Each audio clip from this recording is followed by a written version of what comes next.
Bonjour, une nouvelle vidéo sur notre GBF de marque Gelin, référence Inisource 51F. Donc ici, notre GBF est branché à l'oscilloscope pour pouvoir voir directement le signal qui nous délivre. Donc ici, les réglages qui sont effectués à partir et visibles sur cet écran nous indiquent qu'on a un signal qui est sinusoïdal, dont le niveau haut est à 3 volts, le niveau bas à moins 6,5 volts, avec une fréquence de 36 kHz. L'oscilloscope a été réglé de manière à pouvoir voir un signal stable au niveau de notre écran. Donc, on va pouvoir bien sûr modifier la fréquence comme on l'a vu précédemment à l'aide de la molette de sélection ici, le curseur étant sur la dizaine de kHz. En manipulant le curseur, on va pouvoir ici changer la valeur de la fréquence.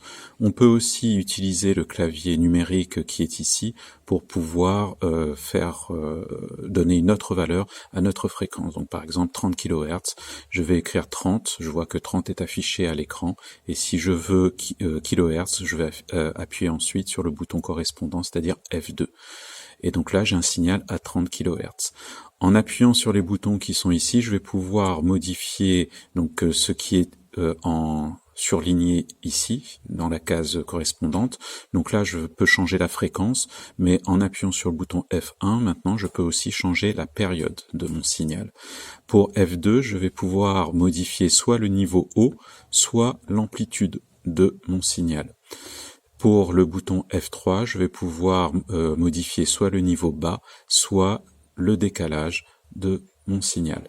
Donc là, par exemple, si je suis sur amplitude décalage, je vais avoir une amplitude de 9,5 volts crête à crête, c'est-à-dire que je vais avoir entre le maximum et le minimum une tension de 9,5 volts, et je vais avoir un décalage par rapport au zéro de moins 1,75 volts. Donc ma courbe, mon signal est décalé vers le bas de moins 1,75 volts par rapport ici à la valeur moyenne. On peut modifier la forme du signal en appuyant sur les boutons qui sont ici. Par exemple, je peux avoir un signal carré. On constate que le signal carré n'est pas parfait. On a ici non pas un plateau extrêmement plat, mais pour notre utilisation, ce sera largement suffisant. On peut avoir un signal en triangle, et on peut aussi avoir ici des impulsions. Ces impulsions, donc, on va avoir un certain nombre d'impulsions, quelques réglages supplémentaires par rapport à ce qui était tout à l'heure. Donc ici, on va pouvoir, par exemple, en plus de la fréquence, de l'amplitude, du décalage, comme tout à l'heure, on va pouvoir régler la largeur de l'impulsion ou le rapport cyclique, c'est-à-dire combien de temps je vais être au signal haut et combien de temps je vais rester au signal bas par la suite. Et le rapport cyclique, c'est l'un divisé par l'autre, c'est-à-dire le temps du signal haut divisé par la période complète. Donc je peux régler mon rapport cyclique, et j'ai un menu suivant en appuyant sur F5 qui va m'indiquer le nombre d'impulsions qui va être envoyé et départ qui va me permettre d'avoir, on peut le voir quand j'appuie sur départ, qui me permet d'avoir ici les impulsions affichées sur l'oscilloscope. Donc à chaque fois que j'appuie sur départ, mes impulsions sont envoyées. Là, au nombre de 50, je peux modifier et arriver par exemple à 10 impulsions. Ou encore, avec les petites flèches qui sont ici, je peux changer la position du curseur. Prenons par exemple 2 impulsions. Voilà, nous avons nos 2 impulsions. Le mode vobulation va me permettre d'avoir un signal dont la fréquence va varier en fonction du temps de manière automatique. Pour accéder au mode vobulation, il faut d'abord avoir et régler notre signal sinusoïdal. L'appareil n'utilise que la vobulation à partir d'un signal sinusoïdal. Donc lorsque j'appuie sur le bouton vobulation, on voit déjà que notre signal change en fonction du temps.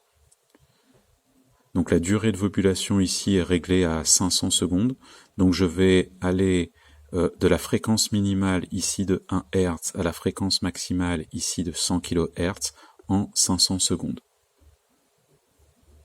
On pourra bien sûr modifier tout cela. Pour modifier la durée, toujours le sélecteur central une fois qu'on a ici validé la caractéristique de la durée, on va par exemple diminuer un peu la durée et passer à 100 secondes, et on voit que la variation de la fréquence est beaucoup plus rapide que tout à l'heure.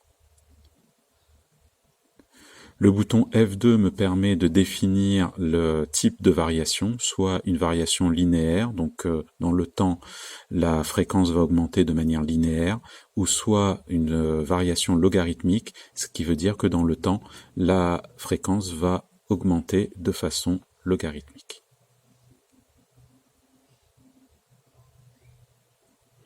Je peux régler avec le bouton F3 la fréquence du début et la fréquence de fin. Donc là, 1 Hz pour la fréquence de début. Et la fréquence de fin, c'est pour le bouton F4 avec ici quasiment 100 kHz. Le mode vobulation est surtout utilisé lorsqu'on a un système à étudier, un filtre par exemple, dont on souhaite connaître le comportement en fonction de la fréquence. Au moins, on n'a pas à modifier à la main la fréquence.